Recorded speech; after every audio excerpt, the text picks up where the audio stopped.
I'm joined today by author Greg Osterhage. And Greg is the author of a new book that I'm really excited to talk with him about called The Life and Times of Joey Sligg, Volume 1. So I guess that means there's probably going to be more Greg, it sounds like.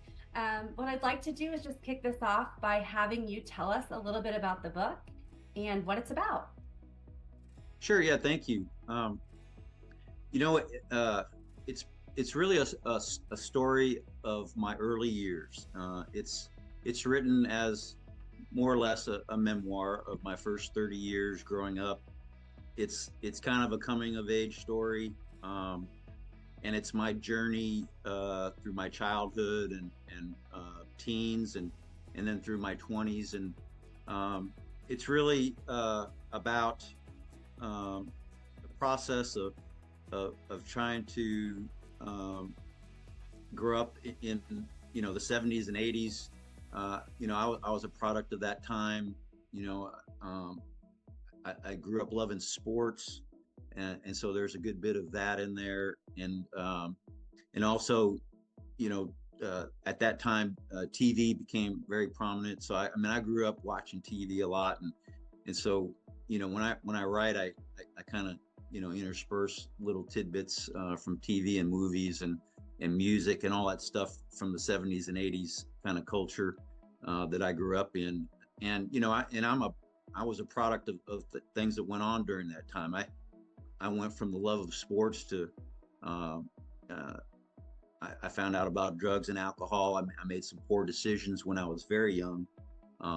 Got into a little bit of trouble, and it really impacted because I was a fairly high level high school athlete, and some of the things that I got involved in caused some trouble for me, and so I write about that. And it's a good mix, I think, of there's some times of victory, and there's some times of defeat, and there's some grief and loss, and some traumatic moments in there, but also not to give everything away, but there is it leads to some transformation, and the grace of God, and that impact of bringing me out of the deep hole that I dug myself in, and so that kind of sums up a little bit of kind of it's just a journey of my life, and I tell my story my way,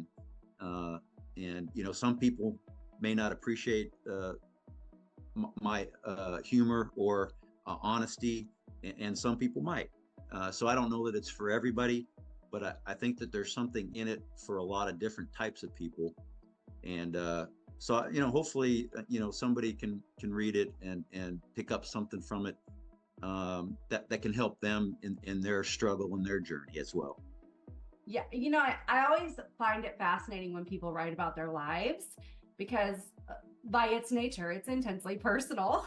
And I always find that fascinating when people do that and they really just put everything out there about their experiences, whether you've lived through the 70s or 80s or you've heard about it from your parents. That was a really significant time in our history, and probably an incredibly interesting time to grow up, so different than today. I'm curious for you, what was kind of the launch point for you that made you decide that you were actually going to tell your story and write it and publish it? Because that's a pretty big step. Sure. Yeah, absolutely. And it kind of a couple of different things led to me doing that. The first thing, and this is about 5.5 years ago. I'm married. I've been married for a little over 30 years. But my wife was in a really bad car wreck, and through that process of her in the hospital and recuperating, I was able to do some writing on a blog to keep.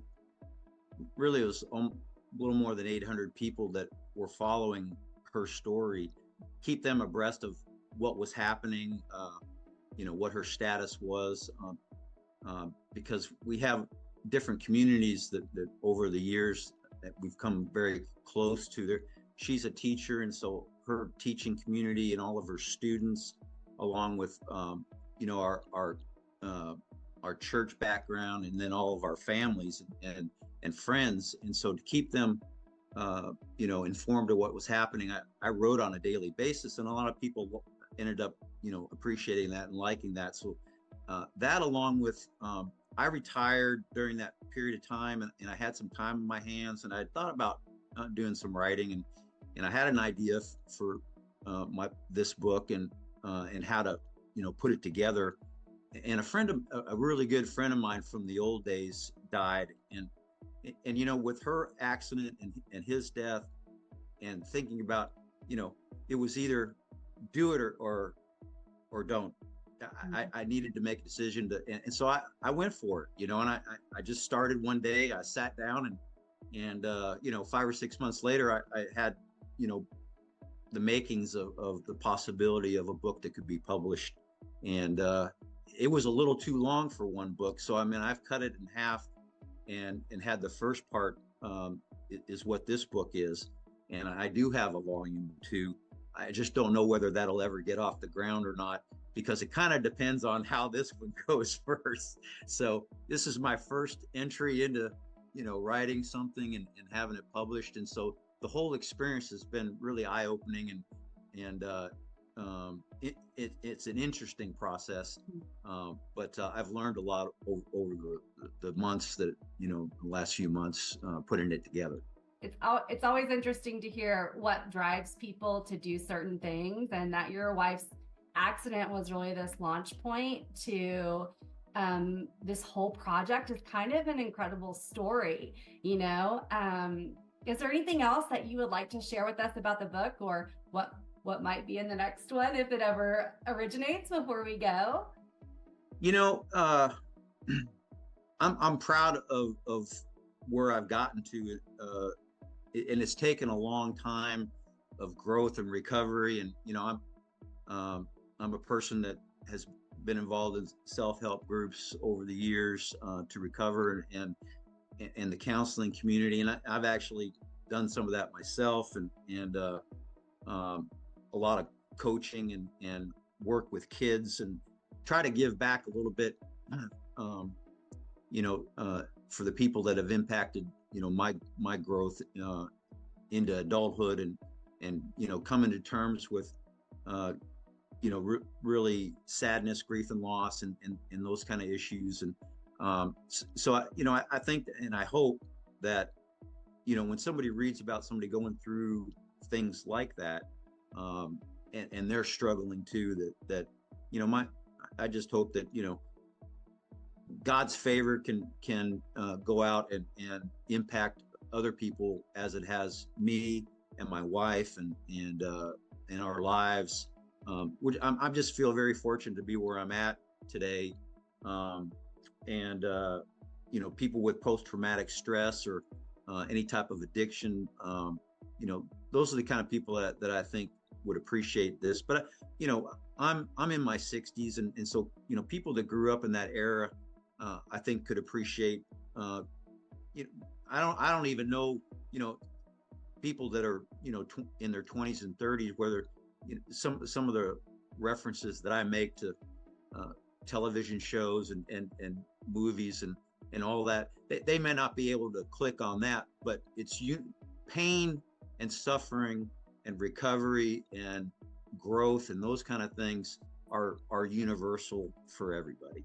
So this is just my side of the story, but everybody has one, and so I hope, at least as far as that goes, that it's a worthwhile project, and somebody gets something from it.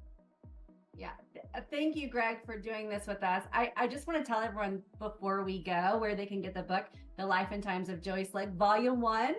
And these are just the big places. So Amazon, Barnes & Noble, Apple iTunes. It's also available not only as an ebook, a paperback hardbook, an ebook, but also as an audiobook. So for all you audiobook lovers, you are in luck, because you can grab this as an audiobook on Amazon and also on Audible as well.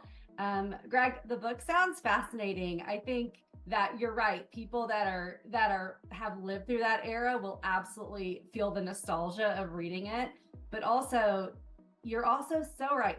This is your story. We all have our own stories, and the things that you've gone through are things that everyone has gone through on some level. And it's always so interesting and encouraging to read someone's story that is now on the other side of it.